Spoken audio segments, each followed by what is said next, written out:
Make that big boss less special. It ain't no game, but they saying welcome to the second level. Second level. Second level gaming. Second level. What's up, guys, and welcome back to Level 2 VR, episode 15, with myself, Tom, and my buddy Keegan here, and it's been a long couple days, I thought you forgot your name right there for a second. This is Tom. It's been a long day. It's been a long couple days. It's been E3 weekend.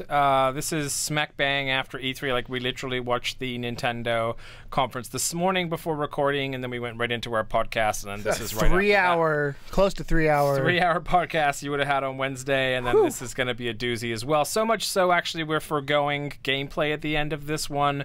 So our apologies to video viewers. You won't get any gameplay, but I think you're going to get a really big, nice, chunky podcast. Lots of news, lots of things announced at E3, lots of stuff, and lots of things happening in the world of VR. For VR people in general, I think it was a successful E3. Would you agree? There's a few players that got involved that I think was good. Okay. Yes. I mean, as always, you always want more, but I would have to say everyone is greedy and wants more. But what they announced is what we got was some good stuff. So let's start out with saying there is no new VR game this week. We weren't really expecting one, to be honest. But a interesting pre-order did pop up this morning, and that is for, of course, the big reveal of the Sony conference, which we'll get into more in a little bit here. But that is Skyrim VR. Is in the PSN store, man. It's it's a real thing. What do you think about it being its own thing versus an add-on? I'm okay with it. Initially, I had thought maybe it was an add-on would be better. An add-on to the special edition, whatever it's called. That would have been cool, but I feel like the amount of resources that have to go into making the entirety of Skyrim in VR, I would have been massively surprised if they could have done it as an upgrade. So I'm all right with it. It's a $60 game to pre-order, and I'm okay with that too. I think if ever there was a moniker of a game that is entitled to $60 right off the bat, I think that Skyrim is a pretty good option. You can buy Skyrim for the 6th time. I'm buying for the 2nd time. It's like, so I'm going to go through like 5 iterations of Skyrim by the time I get this and the Switch version. But you know what? I fucking love Skyrim. Everyone loves Skyrim. So to have this in the full VR world, this is literally the one thing that people have been asking for since the dawn of VR. It's let's give us a full RPG. The one thing I say pretty much every week on the show is give me a Elder Scrolls in VR. And guess what? They literally gave me Elder Scrolls in VR.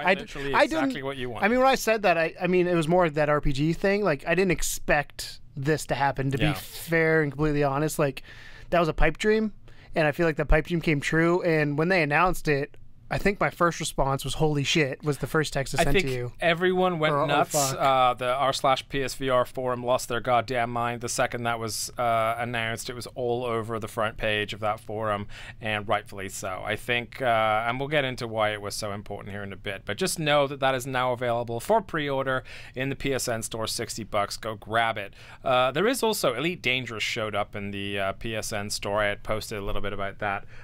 It does not include the PSVR version at launch. We knew that anyway, but just that the fact that game is finally getting a release is pretty cool too. I'm trying to find my exact words. Go for it. So they and we'll get to it to Sony, but they brought up the VR, and you said finally. I said VR. David said Skyrim VR. I said no! Exclamation point. Fucking way! Exclamation point. You said holy shit. David said yes! 4 exclamation points. And I go, well, fuck. And you go, and we win. David puts the weird face. Bethesda was holding back. I guess Bethesda gets a pass. No date, no word. Here's the RPG you wanted. It was an exciting moment. David goes VR. I go yes, VR. So that literally, like, I feel like that's the best way they could have started off that VR section. Oh, absolutely. So, yeah, I don't think anyone was expecting it. Bethesda didn't. They didn't hint unlike Microsoft did. Yeah, they did not play their hand on that, and they did it just right. So for VR fans, that was a huge moment. Yes. So definitely support that if you have a VR headset. Go at $60 or no, it's gonna be fucking worth it. It's timed exclusive report to PSVR, but will be coming to HTC Vive later on. So other players will get to not confirmed, it. but reported to. So then we did actually have a few deals as well, which was surprising because they went kind of nutso on the deals, Sony, this morning. And well, they always do the post E3 deal thing. You got your post E3 stuff, so anything that's kind of related to any VR, any E3 title got the sale treatment, and those include Res Infinite. Which is $18, down from $30 if you have PS Plus. That's a pretty huge one because Res Infinite is one of those games that hardly ever goes on sale. And $18, yeah, $18, hell of an experience. Really hard to find a physical copy of that game. They do exist, but digitally is usually the way to go for that. And for our Area X alone, it's worth $18. Then you have one again that very rarely goes on sale, which is Batman Arkham VR. $14, down from $20 if you have PS Plus. What do you think about that? I'm torn now because like when that first came out, I was excited about it. I think everybody should play the Batman VR, but now there's so much better experiences than that. That It's true, but I think it's still it's still a fun thing. It's still something good to show your family for $14. I think it's a good thing. Point. It's a good thing if you're just jumping into VR and kind of want to get that immersion experience. Because the first one that I felt like truly immersed in. Yeah. But it's real weird just because we've gotten to the point where like fucking Skyrim was just announced. Yeah. So like. Yeah. I mean, Which does mean, though, that there'll be a lot more people jumping on board with VR, so Hopefully. Batman for $14 is a good place to start. And then finally, one of the underrated gems of the VR system, this is not a total VR game. This is a game that can be played in VR, full VR, and that would be Thumper, which is $12 down from $20. And Thumper is an experience I recommend to anyone. You can properly zone out of Thumper and have a really, really good time with it. It's sort of a slight rhythmic-based sort of racing game, I guess, but you're not really racing. You're just trying to stay on track and not crash. Really intense experience in VR, very enjoyable. I recommend it to anyone. That's one that you play both in. You can play both in and out of VR. Correct, Same game. So then let's get into the pre-Sony stuff, because Sony obviously had, and we'll go over through the whole Sony part of it, but there was a couple other VR nods that got given. There's a big one, and then there's a smaller one. There's a big one and a smaller one. The big one was from Bethesda themselves, and that is Doom VFR, which we've already stated before. It stands for virtual Sony. Fucking reality. Yeah. I mean, we have supremely mixed views on this. Let's discuss, Tom. You said we get into it. Let's get into it. Teleportation makes me real mad.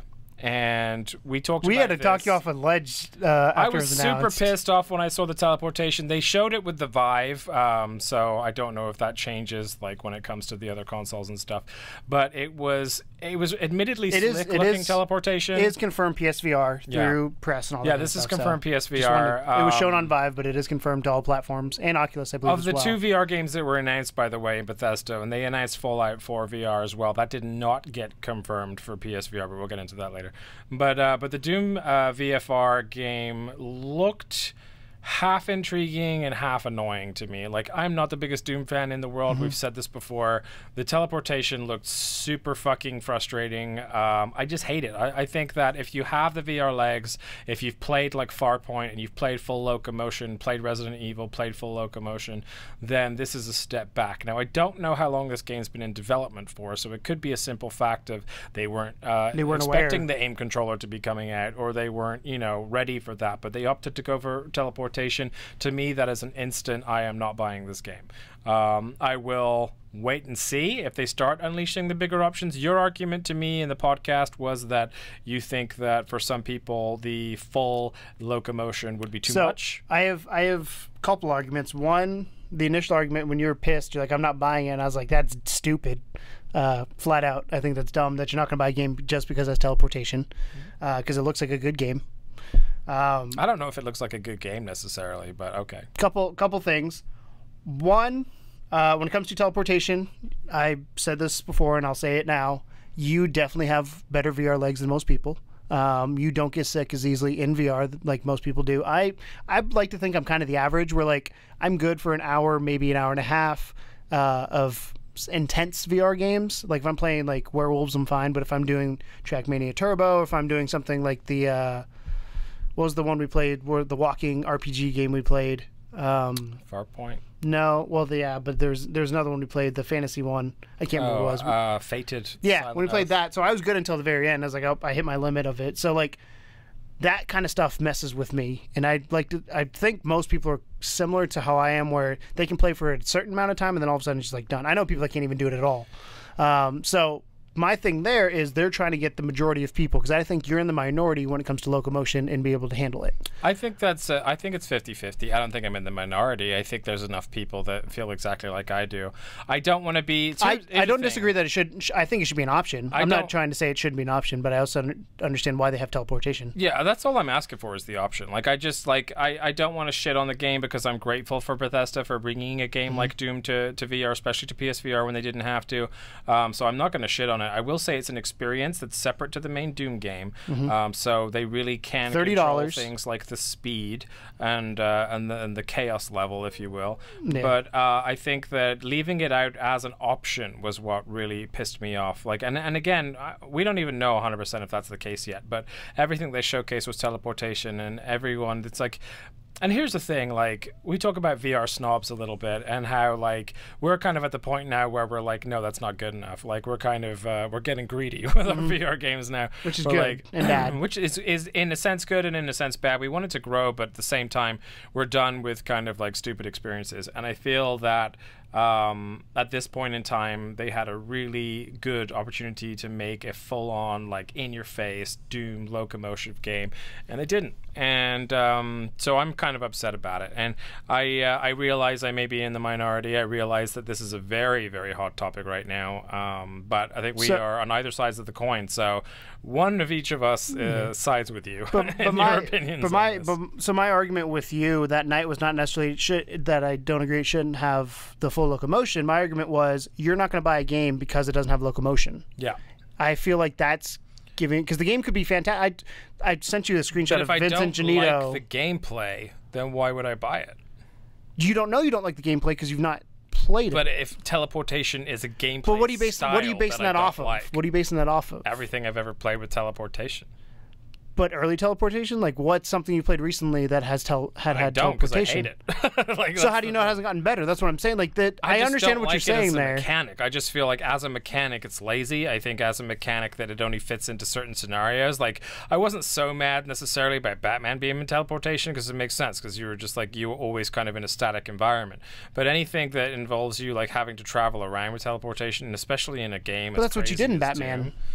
You did teleport around the room to get around in the environment. Like, that's exactly what it was. Yeah, but this wasn't an open-world game. This Batman was a self-contained experience where you were just going from A to B. It's no different from using a grappling hook to get from A to B. Like, this was... this is an FPS. This is a fully-fledged FPS that could use the aim. It could be locomotion. It could have all those things that Batman could not because of the style of game that Batman was. So I think that, just me personally, like, I'm not saying I'll completely shut it out. It may come out and be that it's amazing, the teleportation works great, whatever.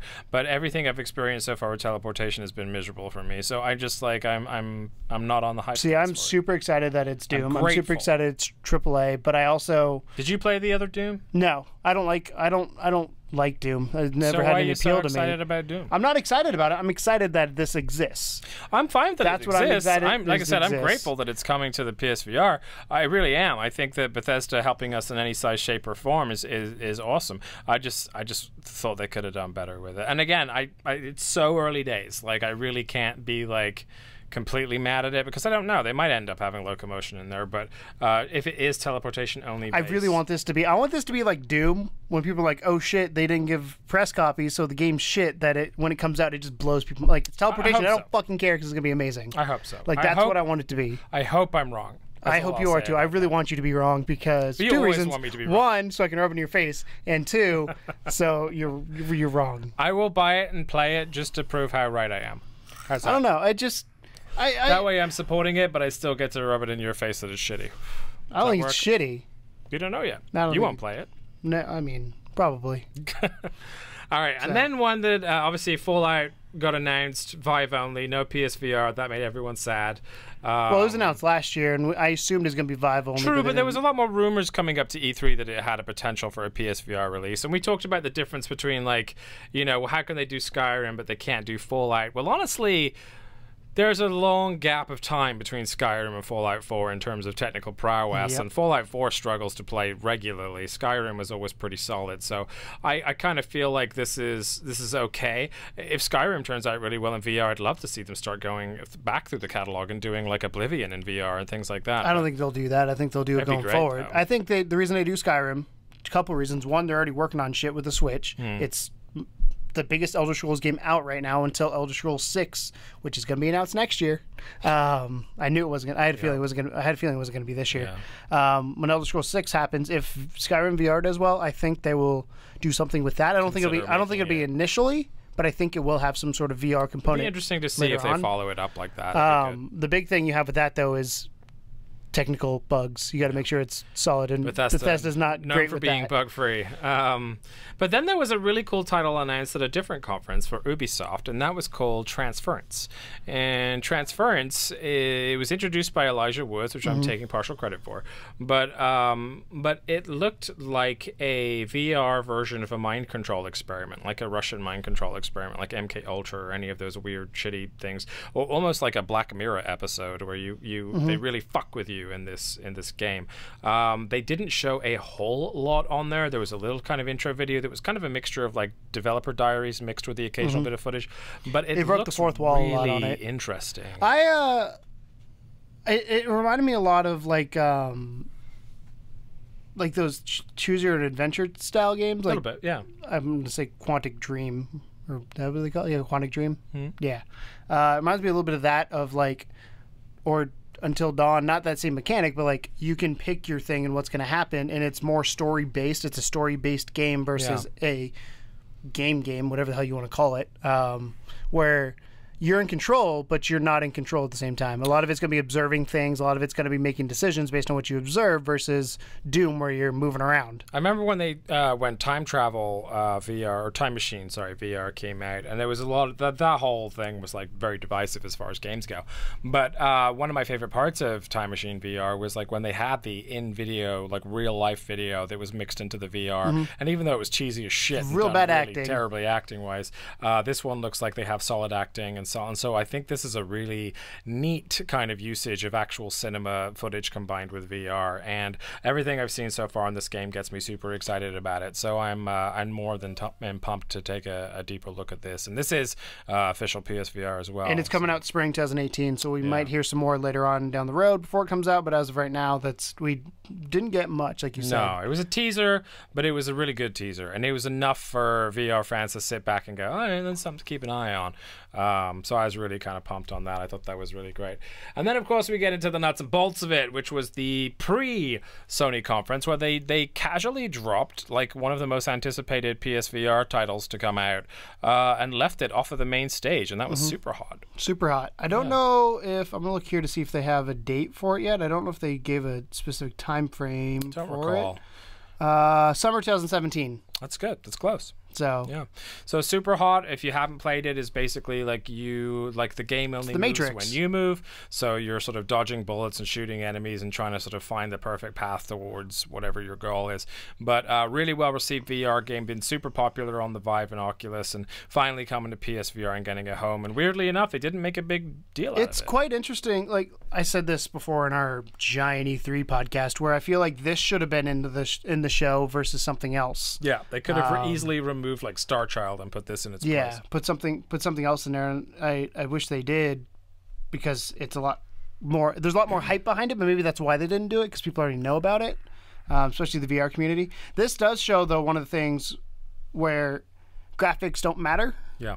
This is more gameplay. It's gameplay. I mean, the graphics got to look decent, like when you're doing the shooting and you're getting things hit. Like they've got to look good, but it doesn't have to look realistic. Right. And I'm super pumped for this. I've watched this. I think it came out 2016 on the PC.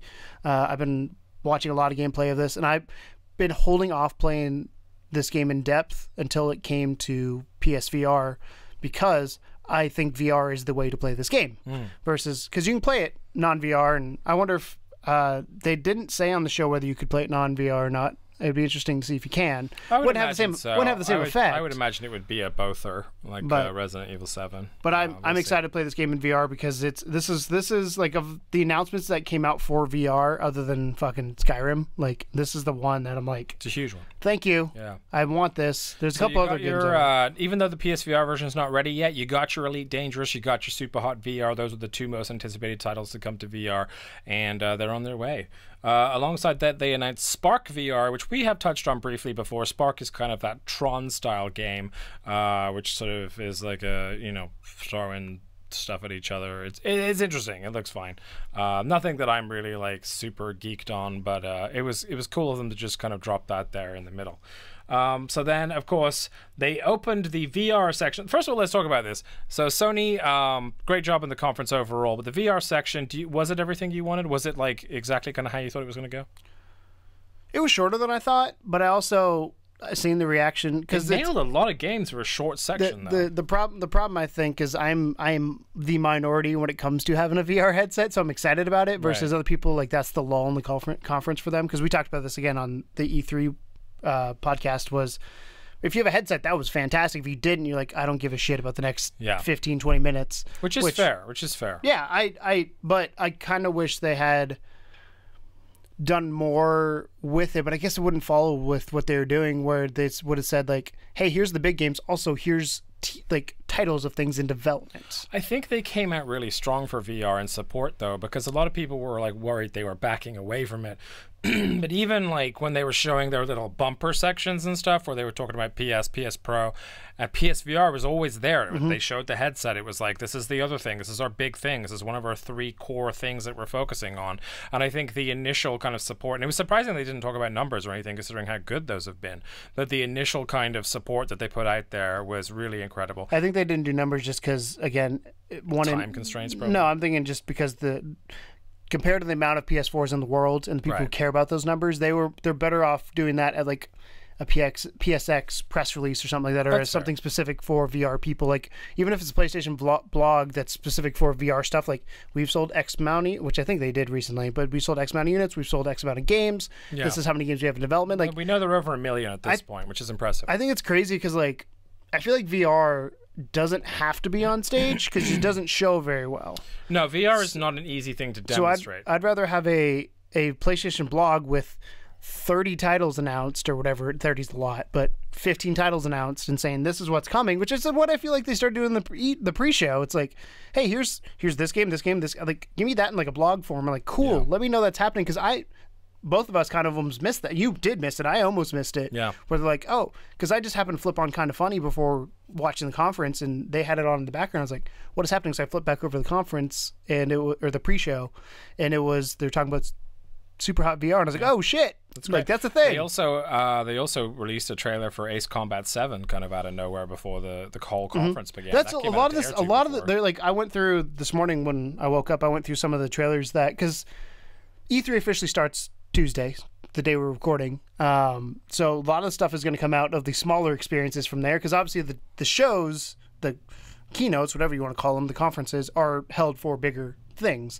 So I'm excited to see kind of what trickles out from now, because I feel like a lot of VR stuff's going to come out now because it's from smaller people. Yeah.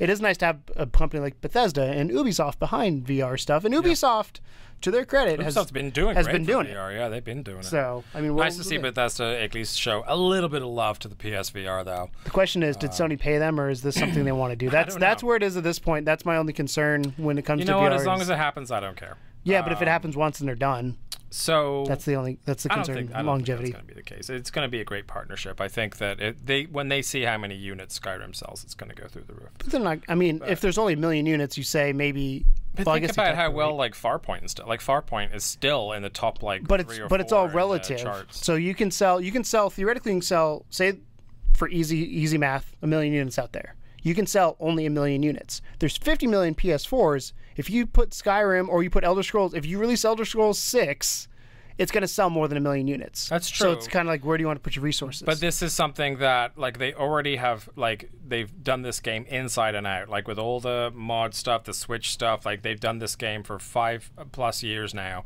But people are getting tired of it, it's too. a lot easier for them to do this kind of a switch. And I agree that, yeah, there are people that are getting fatigued from the franchise, or for that game in particular. But I can't think of a more appropriate game to put in VR as a full RPG experience than this. Oh, I'm not arguing with that, but I just feel like this really, to me, the more I think about it, it feels kind of like Sony paid them to do this. Maybe. Because it was at their conference. They didn't say anything at their conference. They're going to support it. Yeah. But, like, I guarantee Sony put some sort of money to make this happen. There was probably a lot of money put up for this, and I thank Sony for doing that personally, because otherwise I don't know if I'd be getting this experience.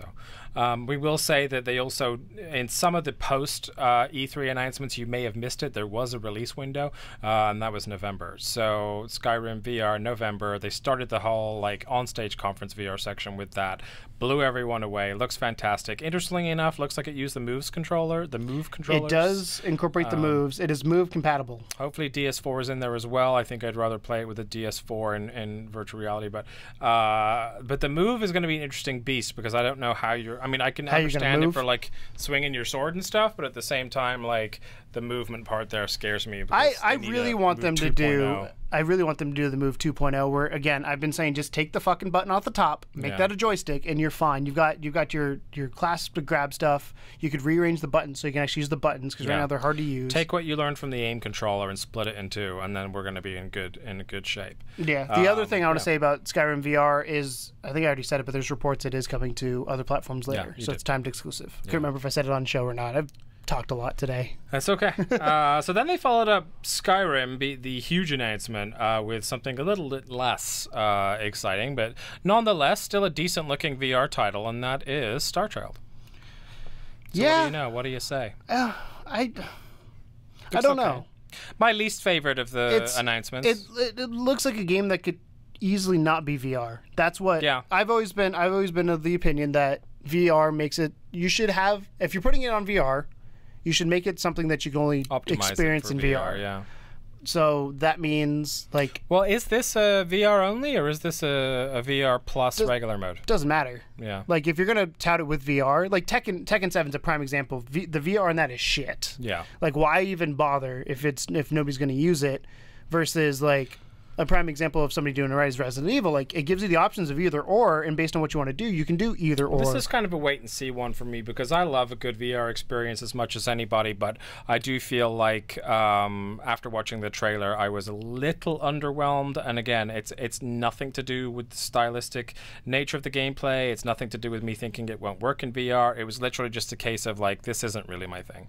And that's fine, because it's going to be a lot of other people's things. Yeah, and I have my horror games, and I have all the other shit that people don't like, so I think it's fair for this platform. I immediately thought my first impression was, because when I saw the trailer, and we talked about this a little bit before, but the problem with VR trailers, if you don't have gameplay, you don't know what you're doing, which is what Skyrim did. Skyrim's like, here's gameplay, you are in first person, you are fighting, like you are playing Skyrim. That giant is going to look hella scary in VR. Versus like this, the trailer is you're pulled back, it's platforming sections and a spaceship and all that kind of stuff, and you're just like, I don't see where the face comes in. Like, am I looking down? Am I God mode? Like, what's happening? Yeah, they could have done a little bit of a better job of explaining exactly how you view the game in VR, which is a problem with a lot of VR trailers. They didn't give a release date for a lot of these. Didn't get a release date.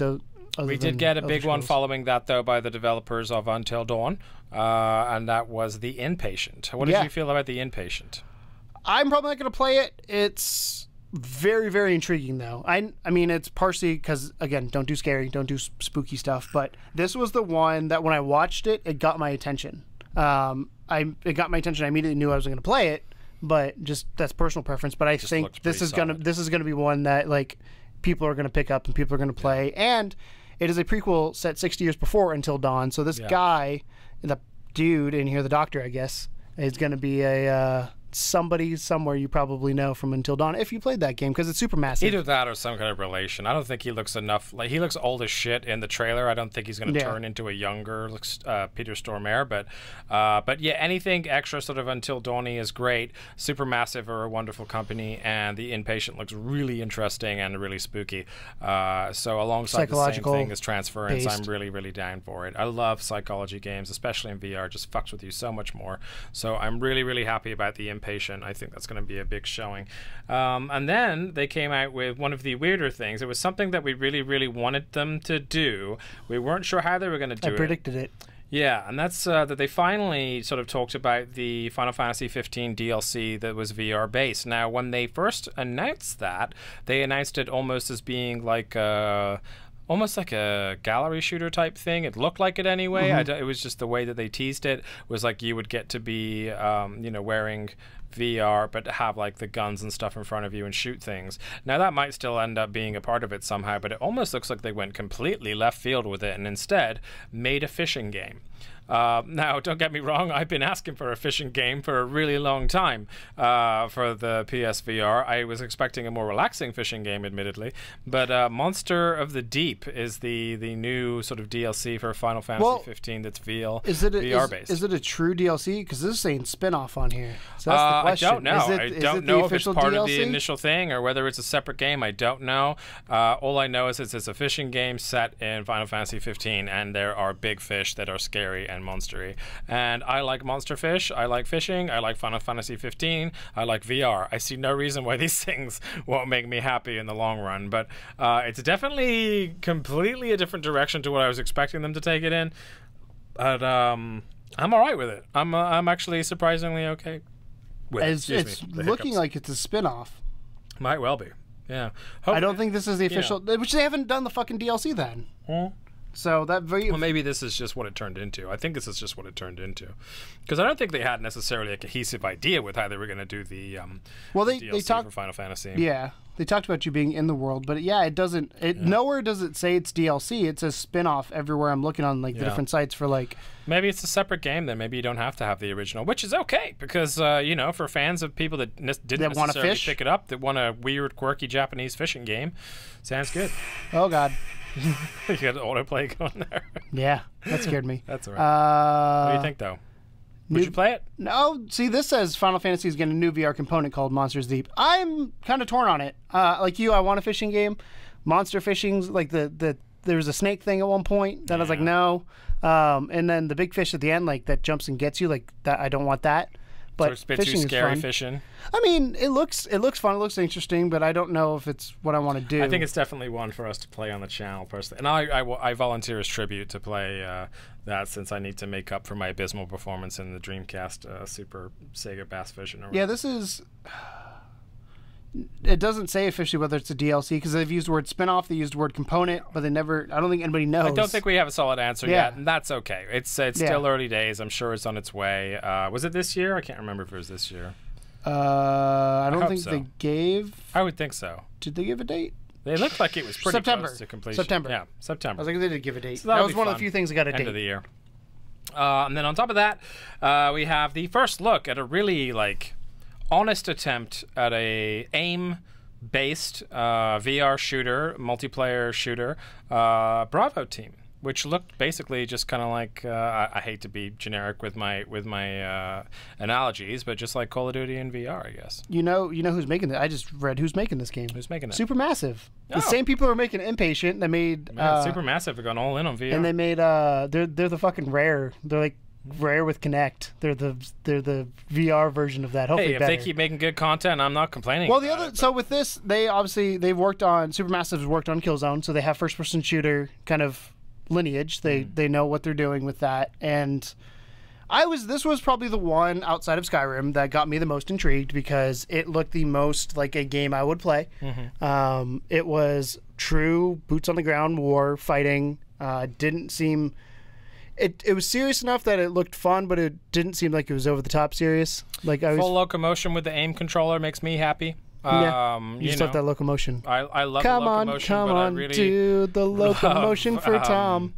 I really love that aim VR VR aim controller as well. So to me, that's a day one purchase. I'm really excited to see how it pans out, to see how easy it is to play this style of a game in VR. Never seen it before, so yeah, this was very exciting. Like I said, this was the trailer that outside of Skyrim looks solid. Oh shit, this looks good. I thought at first it was going to be Call of Duty. Like when I first saw it, I was like, "There's no way they're doing Call of Duty VR." That would have been interesting. Because they did the VR thing last year, so I was like, thing, so I was like, maybe they got them on this. And I mean, I'm just kind of thinking about it, and it looked to me like they were aiming for esport territory with it, which I have no problem with. I quite enjoy esports, but I think if they can pull off the balancing right, and the VR doesn't feel too weird and clunky, and the PS aim controller works pretty good. Dude, Supermassive is working on what, 3 games then? They're killing it. Because they've got this one, they've got the other one, the Inpatient, and then they're working on the non-VR one. It's the one that lets you give you the choices. The one we just talked about. I can't remember what it is at this point. But Dawn something or other. No, it's not Until Dawn. I don't know. It's the It's gonna bug me. But anyways, that means they're working on 3 games at this point. Then that's quite impressive. And then to round up Hidden Agenda, that was it, yeah. Then to round up the VR section, we got our look at probably my second favorite looking game behind Skyrim, which was surprising for me because I don't really do cutesy that well, and that was Moss. Moss for VR, which was essentially a very cutesy animated feature, but it looked a bit more, let's say, adult than like a Pixar game, and it less just colors, essentially. Beautiful. It just looked really, really well So done. when we were waiting for something to import, and we were looking over there, and Kind of Funny has a gameplay footage of it, and we kind of both were like, okay. The premise is you basically go into the storybook. I don't know anything beyond that, but you're sucked into the storybook, and you're then there in that world, which is a cool thought because like that justifies VR, if that makes a weird sense. Like you're a part of the world. Yeah, because sometimes you're like, oh, I'm teleporting to this world. If you just hop into a game, like yes, you get lost in the game, but you're like, I'm not actually here. Versus if you go to the world, it like sets up that subconscious thing, like I'm going somewhere. I'm going to this fake land, so my brain knows I'm going to this fake land, so I'm in this fake land. It was a wonderful little story trailer, and I couldn't tell if it was gameplay or not. Any of it, I don't. Think it looked so, like it from what I saw. There's some. It was polished gameplay so much as like actual gameplay. It wasn't very shaky or anything. Like it was probably in-engine stuff with VR, but really impressive looking title, and something that I'm not sure whether it's going to look like Tethered or something like that, or whether it's going to look maybe like, I was kind of picturing it to be like a more friendly, vibrant version of that Illuminate experience where you but you get to control a character as opposed to just telling a story. That was one of my favorite things to launch. Yeah, wonderful looking game, Moss. It's about a little mouse and his trials and tribulations. But I would say definitely check that out. Don't worry, we should have plenty of footage rolling as you're watching this, so you can see a little bit about it. But of course, there'll be links to everything in the description. By the way, you like our get up? Like our gear? We're fancy. We're trying to be fancy. Yeah. So following on from that, there was a couple things that got sort of quietly announced but weren't a part of the main presentation or the pre-show. Starting with which, some more Farpoint. They're getting a Cryo DLC. I'm kind of surprised that this... Yeah. I mean... It's early for DLC. Well, I'm surprised they didn't announce it, because Farpoint has been doing...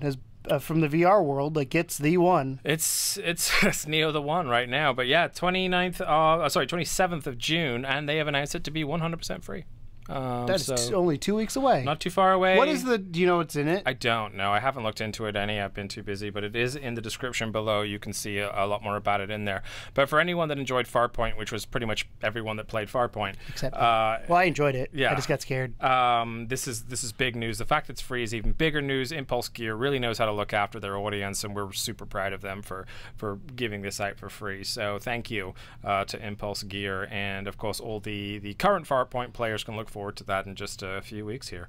But again, it was something that they probably could have included in the main conference, and they didn't, and that's fine. I think they would have gotten some serious like bonus points for doing it. I mean, if you put Horizon DLC in your conference, that's what was my why thought. Wouldn't you put Farpoint in there? Weird. That was my unless they just were like, we're done with the DLC. Running out of time for VR sections, probably.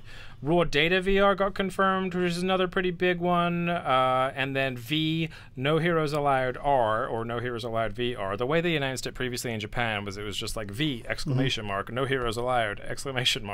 R exclamation mark. That launches in Japan this fall, and they just released an official trailer on the North American PlayStation account. So we're assuming it's coming. It is. I saw a report. It is coming. Cool. So confirmed coming to North America. If you're I don't know a if it's Heroes Allowed fan, then you're going to get a VR treatment for it. And I personally was not, but again, for a lot of people, this is big news. And again, it's just more and more love towards the VR, specifically the PSVR system. And if we look at what we got announced between betwixt everything, we got a Doom VFR, we got Transference VR, we got Superhot, Sparc, Skyrim, Star Child, the Inpatient, Final Fantasy, Monster of the Deep, Bravo Team, Moss, Farpoint DLC, Raw Data, No Heroes Allowed VR, and an Ace Combat 7 trailer too, which was a partially VR trailer. And VR enabled. And a lot of people were waiting for that one. Again, that was just something that they just dropped on their YouTube channel way before the conference even started.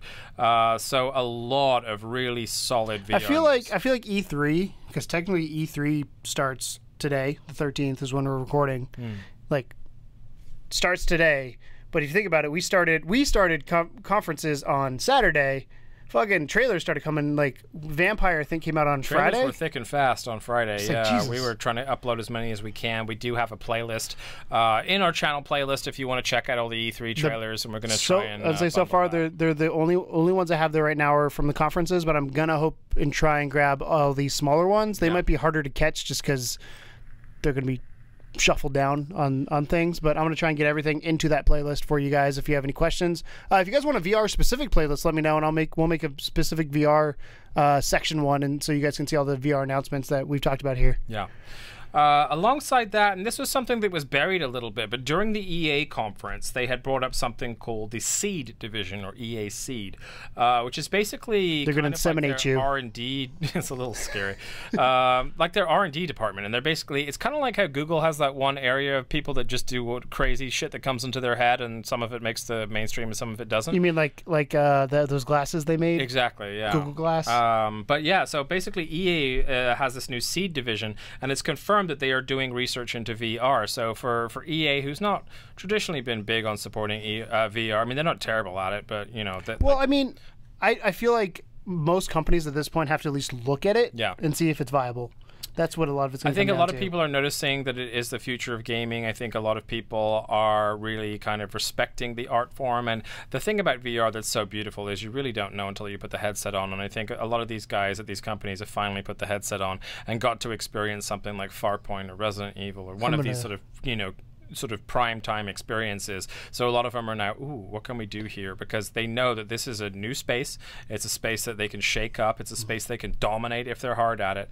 And I think that's why Ubisoft is putting so much effort into it. Bethesda started to put effort into it. You already have these IPs. You already have these things that people love. And it's not a big stretch to break off a team and say, hey, can you do something with this in VR? A lot of work, but you know, for those things that come out successful, I think it's only I'm going to reword what you said there, because I don't think it's the future. It is a future of gaming. I feel like it's the future, because I don't think every game's going to be in VR. I don't either, but I just think that it's going to get to a point where it's almost a parallel experience to regular console gaming. That's what I'm saying. It'll be like a genre.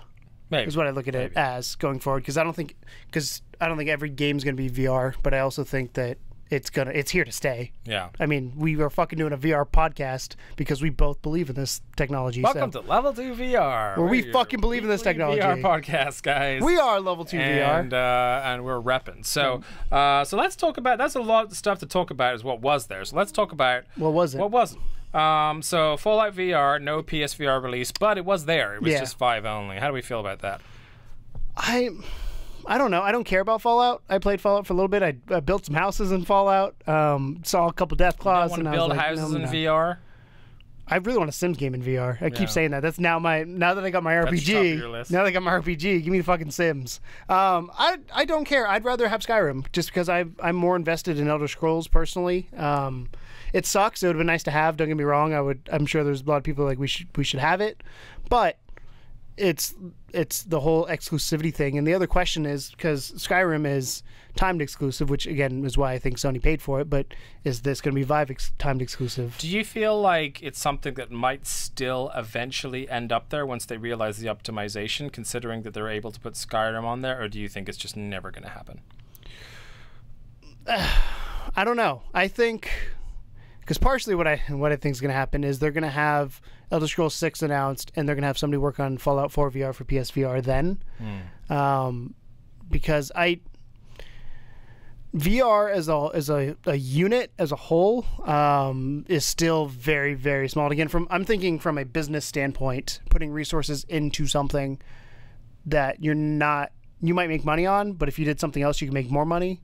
And again, that's just dollars and cents. It's a risk for a lot of companies to go that deep in. And especially big companies that are risking more money. Because I guarantee it's not cheap to make Skyrim. I guarantee it's not cheap to make Fallout. We don't know if they can reuse assets or not. I don't know how that process works. I'd be interested to know how that works, but I don't.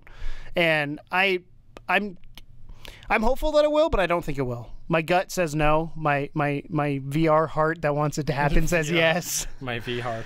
Yeah. So I'm going to say no. I don't think it's going to happen, but I want it to. Don't want to rule it out. Yes. Don't want to rule it out. Noticeably absent also was GT or Gran Turismo. They released VR. a trailer. Apparently. Yeah, they released a trailer. I can't remember if it was before or just after or sometime. But again, you're thinking Gran Turismo was going to have a big showing at the Sony conference this year. Like I thought they were going to, the same way that Microsoft kind of handled Forza. I kind of felt like Gran Turismo was going to get a lot more attention than it did, and at least a little bit of a conversation about VR. So but nothing. That tells me two things. One, they've already delayed it once, and that game has got some issues happening, and they were like, we're not ready to bring it to. I think it's the PlayStation VR thing when it first came out. Because Sony's come out and said, yeah, we didn't talk about PSVR because we didn't have the units ready. Yeah. And we didn't want to put a marketing push for people that couldn't get something. So if that's the case with this, like we don't want a marketing push if it's not ready. So maybe it looks exactly how they want it to look before they start talking about it. Or they're just not. There's some bug that's going on that they don't want to show it off, and they don't get people hyped if it's then going to be pushed back. Because you have to think, again, business brain, marketing hat. If you say we're in June now, you tease it. It's supposed to come out this month, I believe. Next month. It's supposed to come out soon. I don't know the exact date, but say you're in June, you hype it up. It's supposed to come out next month. You ramp up your marketing for it to get people excited, more excited, to make sure it's on their brains. If you do that and then it gets pushed back, people are all hyped up and then they're let down. So there's a big letdown, and then you got to get them hyped up again. Better not to hype them up to begin with. So it's the whole blowing your load too early concept of like you don't want to get it too soon, but if you do it too late, you're in trouble. The other noticeably absent game, which is something that we all kind of felt we might see a little sniff of, and we didn't see a single part of it considering the amount of time that it took up during the EA conference, was Battlefront 2. It doesn't surprise me that EA didn't talk about it. Yeah. I firmly believe that it's Sony's job to talk about their own PSVR unit. Like I was kind of surprised when Ubisoft talked about Xbox One X so much during, I think it's Assassin's Creed or something. Like, usually the hardware guys talk about hardware, the software guys talk about their shit. Like they care because they got to make it for it, but they don't want to talk about it. They're promoting their stuff. Yeah. So it doesn't surprise me because EA or PlayStation didn't talk about it. If PlayStation had it on stage, they would have talked about it. The fact that they didn't, and the fact that EA did so much, I think is why that didn't happen. I still think that this is a thing that's going to happen. Like, because they had the box leak. Like it's going to happen. PSX. Because that makes more sense to me for Sony to announce it then, because that's the fans that are already excited. Because if it's a small version of the small part of the game, like, again, I said this before, where E3 is where the mainstream comes in. Yeah, and I think the fact that they left it off means that it's very unlikely it's going to be a large part of the campaign anyway. It's going to be one or two. It's going to be one or two missions. It might be like part of that free DLC that was promised with Battlefront 2, but I don't think it's going to be like anywhere near as much as people were hoping for. My thought, based on the lack of it being there, is it's going to be, because we got the X-Wing one last time. We're going to get a couple things. I think we're going to get a hero ship in VR. So Millennium Falcon, Slave One, whatever. I'm going to guess Millennium Falcon because that'd be a lot more, because people have more ties to that. Yeah. And there's going to be some sort of space VR where you can fight in TIE Fighter first person and an X-Wing first person. Like, they're going to take the dogfight mode they had in the first game and make that a mode. I don't feel like they could pull off anything ground-based in VR with the graphical fidelity of the game as it runs. Yeah. It would be too much of a downgrade. I mean, it would be really cool to do that. Or even if you're just like a droid or something. And you think your PS4 would also fry. Yeah. Yeah. So it's that one was a shame, a bit of a letdown. Can you think of anything that maybe you were expecting to see that you didn't get to see during the conference or any conferences? I mean, not really. I go in with low expectations for VR just because I You go with lowest expectations. When something new announced, you get excited, and you're like, okay, cool. They met my expectations because I had none. I wanted to see more indies, more of those smaller games, which I'm like I said before, I think we're gonna get them to leak throughout the week. I mean, Star Child looked indie-ish, Inpatient looked indie-ish. Yeah, but that's only we saw 6 games. Yeah. Well, if you include 6 on the stage. Yeah, 6 on PlayStation stage, and then you had Doom on Bethesda, and then Ubi had.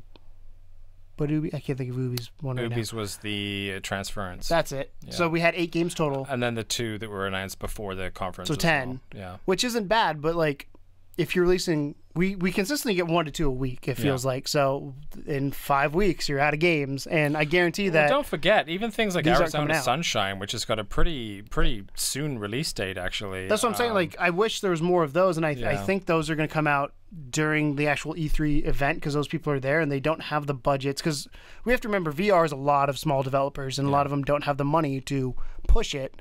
And that's kind of what I wish I had seen more of, is things that are coming out sooner, because I feel like VR, nothing really got a good date other than, I mean, Skyrim was decent. Skyrim and Final Fantasy. Yeah. But they didn't say that on stage, first of all. No, they came out after the fact. That's true. But the other ones, they didn't have any date at all. Yeah. So like, it's the Nintendo Switch thing right now of like, so what's coming? Yeah. Like, you gave me a couple big pillars. I feel like there's going to be a lot more. I think PSX is going to be PSX is going to be huge for VR because that's their. But we said that last year and it wasn't. But last year VR wasn't established. Did they announce Resident Evil at PSX? Was that was E3? That was E3. Yeah.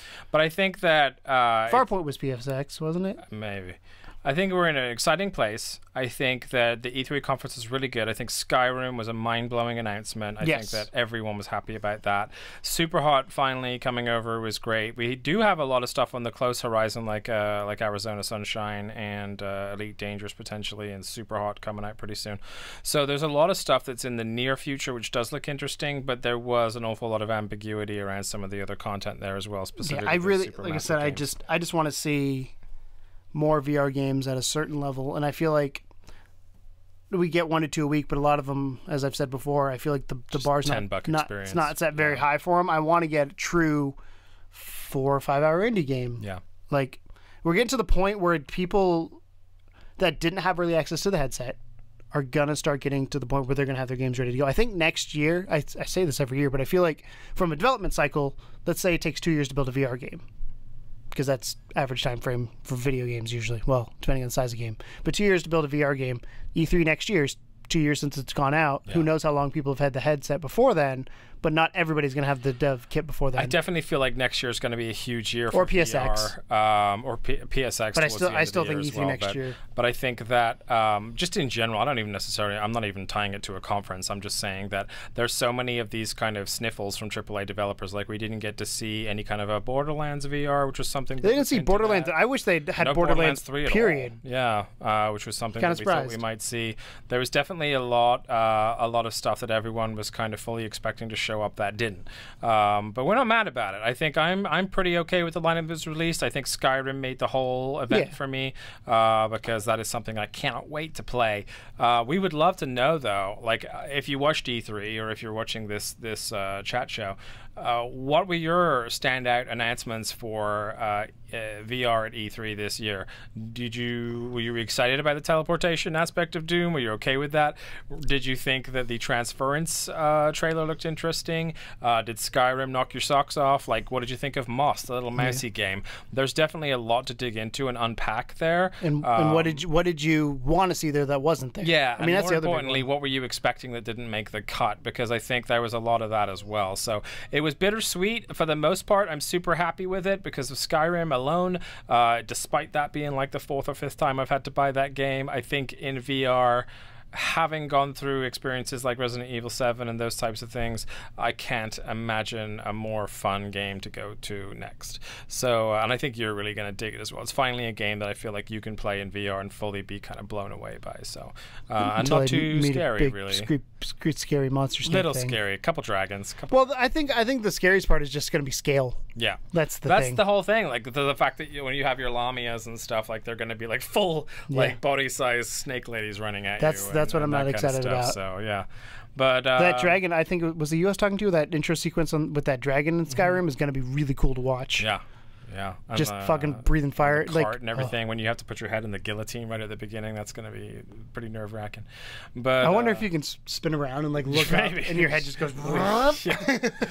But I had a really good time at E3 this year. If you want to see more, and you only watch our VR conference, please hop over to the link right here, which is going to take you over to our regular E3 show, which was epic this year. It's a long podcast. Normally our podcasts aren't that long. It's about 3 hours, so strap on, strap in. Or if you want to listen to it on iTunes, take Google it in Play. bites. You don't have to do the whole thing in one go, but I promise you it's a lot of fun, and we really dig into our thoughts on pretty much everything E3. However, we are super pumped with the stuff that was announced, and we're really excited to keep this show going forward on to episode 16 next week. Thank you so much for all of your support with this show. Like I said this to Keegan the other day, but like we had a couple really nice comments drops recently, and they were just like, "Oh, you guys are doing a really great job, and we really appreciate you." I love that. Like I love that so much more than subscribers and viewers and stuff like that. Just someone dropping a comment that just says, "Hey, you guys are doing good work. Keep it up." That means the fucking work. And if they're still listening at this point, I'm gonna pull some behind the scenes shit. Go for it. This background behind us may or may not become a consistent thing. Yeah. Just FYI. If you're still here listening to this at this point, if you're watching us, if you're listening to us, you can go flip the video and look at the background. But yeah, if you're listening, you can't see it. But if you're watching, then you may notice this episode looks a little different to usual. Let's just say we're working on It's not an stuff. E3 special. Yeah. It's a teaser. It's like an E3 teaser. It's an E3 teaser. We're teasing you. So we're tickling your teasers. So hopefully Tom edits this one good. It looks good, because if it doesn't look good, then I'll be like, fine. I'll be fine. I got put like burn holes in it. But like there's put like dead zombies behind us. Like, oh, look at this. I do enjoy putting. Last week when I edited the show, the first frame that I had was from Arizona Sunshine, and I realized there was like a zombie right behind you, and I really enjoyed that aspect of it. I love. I try and put scary things behind you when we're doing that. It's just a thing I do. Anyway, thanks a lot, guys, for listening and for watching. No gameplay this week. We had too much to talk about as far as E3 went. Next week we'll be back on the grind. We'll bring you another podcast, which is just more kind of about the general games industry as a whole, indie spotlights, things like that.